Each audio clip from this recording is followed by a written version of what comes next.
Okay, welcome to video 3. So we have just set the thermodynamic properties of the solid phases, and so now we are going to set up the parameters in our simulations which control, for example, the runtime. So at the moment I'm in plume test phases, set scenarios folder 0. I want to, well, if we have a look what's in there, if I click on the right thing, if we have a look what's in there, we've got these folders. I want to navigate into this system folder here, okay? So cd system, and inside that system folder, a lot of files, but the only thing we want to look at is this control dict. So I'm going to open control dict. Oops. Okay, great. So this is sort of saved from last time, but basically the things we really need to look at adjusting are the end time. So this is set to 3600 seconds, so that's an hour of volcanic eruption, which is probably enough to make sure our simulation doesn't run for too long, but also we can get an idea of what's going on. The write interval, so this will write the results every 36 seconds, so in my 1 hour I will get 100 sets of simulation results, one simulation result every 36 seconds. Courant number, so remember this needs to be basically less than 0.2 or 0.2 or below. Max execution time, so I don't really want this to run for more than, well, this is about just under 12 hours, so I'll leave that as it is. And these output functions, I don't really need those, so I'm just going to get rid of a few of them here. These cutting planes, I'll just get rid of those for now. Okay, these things are not too important to understand right now because we can always calculate all of these things in post-processing. Okay, so I'll save this, I'll exit out of this, and I will go up about 2 folders. So cd ... takes me up 1 folder, cd ... takes me up 2 folders. So now you can see I'm back in plume test phases, set scenarios here, okay? So what I'm going to do now is have a look what's here. Okay, I have this folder dat, which I want to make sure is empty, so I'm just going to go remove dat / star, so remove rm dat / star. That will remove everything that's in the dat folders. Well, it looks like it's already empty, which is great. So now I can run this thing caseset.shell. And if everything's working properly, it will create me a new folder here, Q5, blah, blah, blah. So let's just have a look at that. So remember this Q 5.0 e to the 7, that tells me that the mass flow rate is 5 times 10 to the 7 kilograms per second. T1200, the temperature at the vent is 1200 degrees Kelvin. Y 5.0, the mass fraction of water leaving the vent is 5%. The Mach number is 0.75, and I've asked it to have 5 cells across the vent. Okay, so which is a little bit more than last time. So I'm going to enter this folder now. Okay, so cd into that folder. And let's have a look what's inside this folder. Okay, so there's a bunch of folders and files that we may want to adjust. So I think previously last time we didn't need to adjust anything actually. I think we just ran caserun.shell. But since we've added a couple of phases, we actually do need to change a couple of things. So the first thing I'd like to look at is casesetting.h.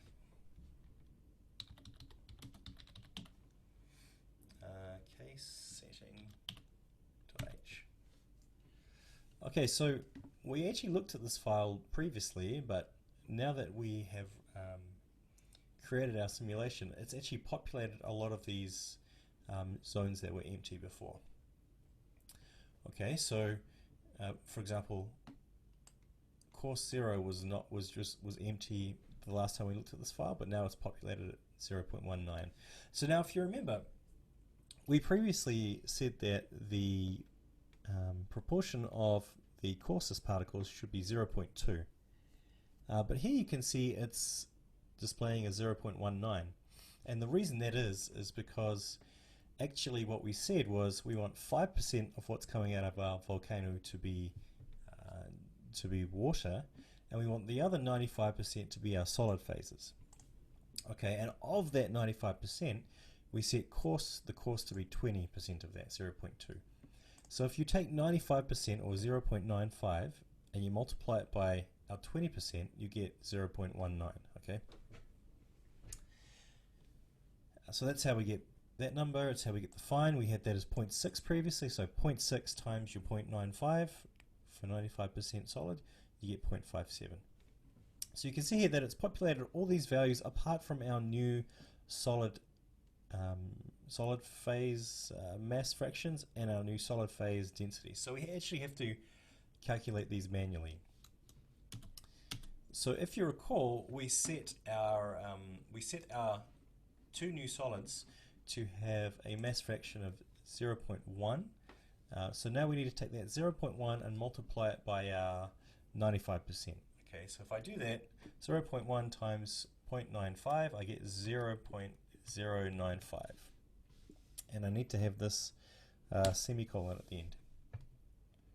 Okay, and similarly,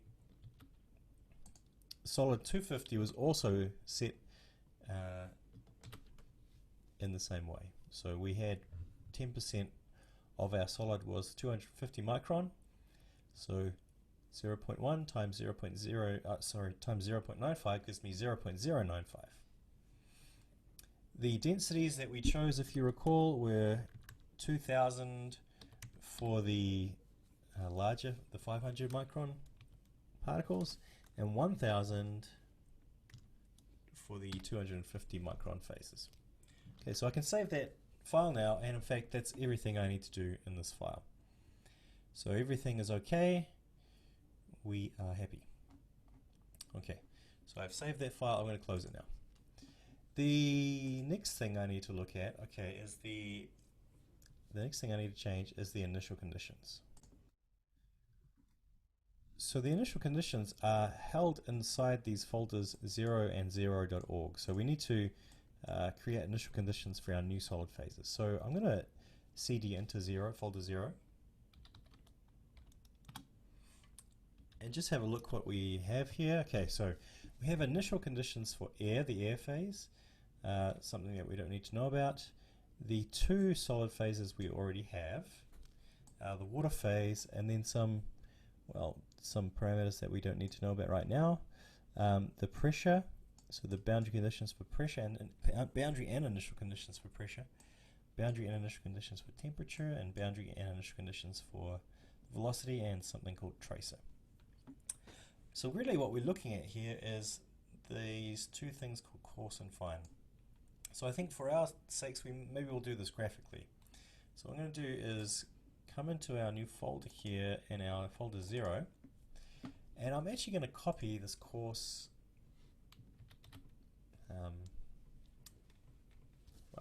this file called coarse here, and I'm going to rename that solid 500. Okay, I'm going to open up that file with gedit, and we'll see our file here. So there's a few things that we need to change here. Firstly, the name of this file should no longer be coarse, it should be solid 500. Okay, save that.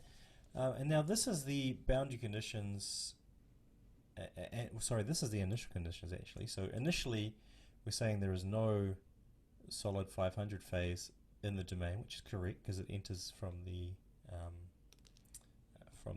vent. So initially there's nothing in the atmosphere.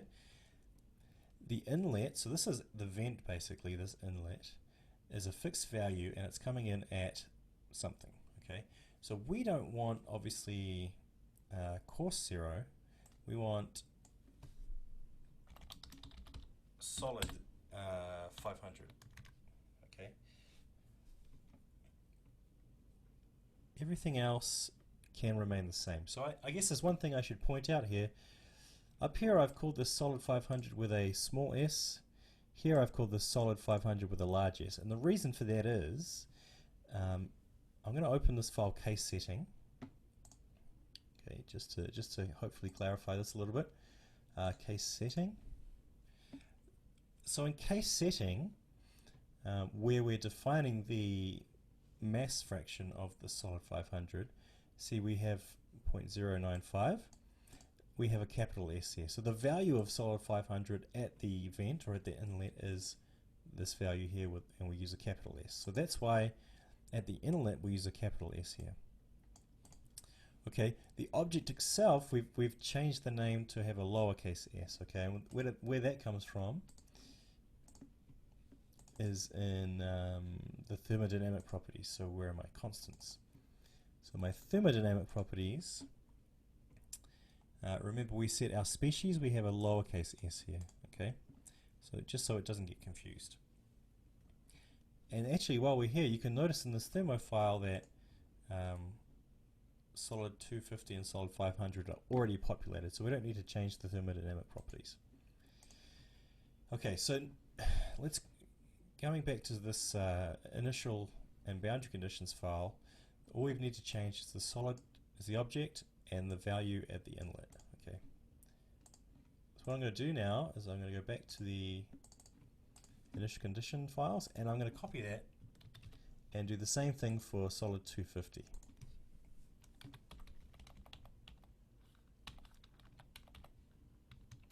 Okay, I'm going to open that up